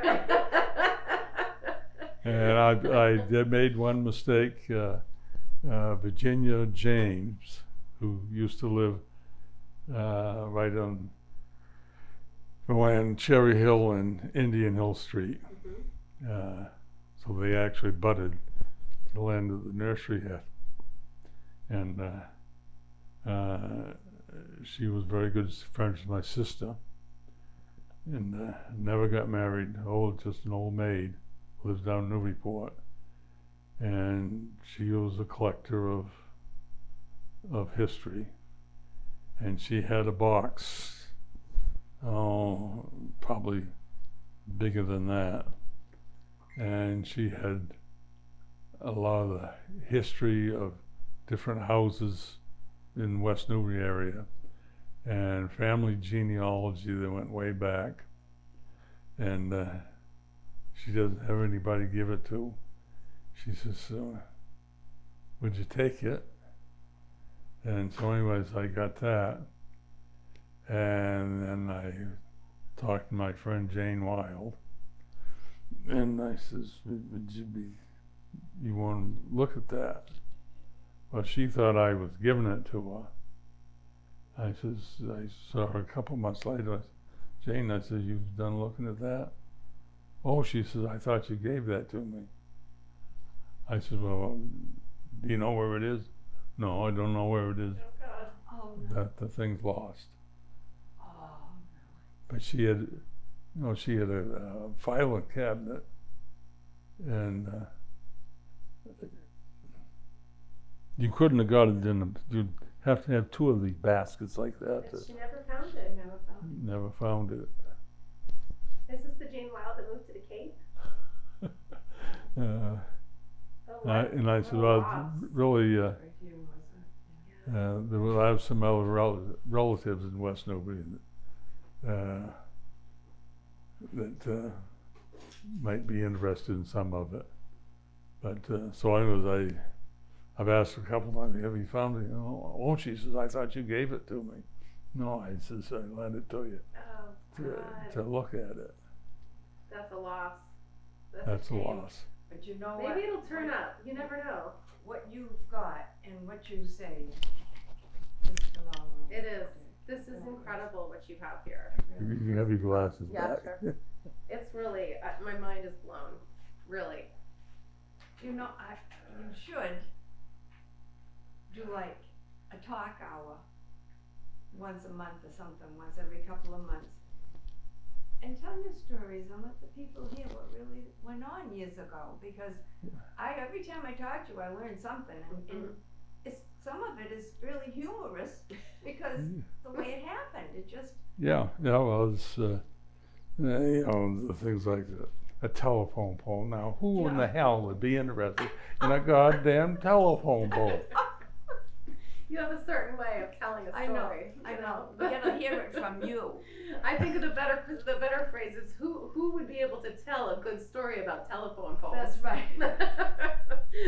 Not many people, so good job.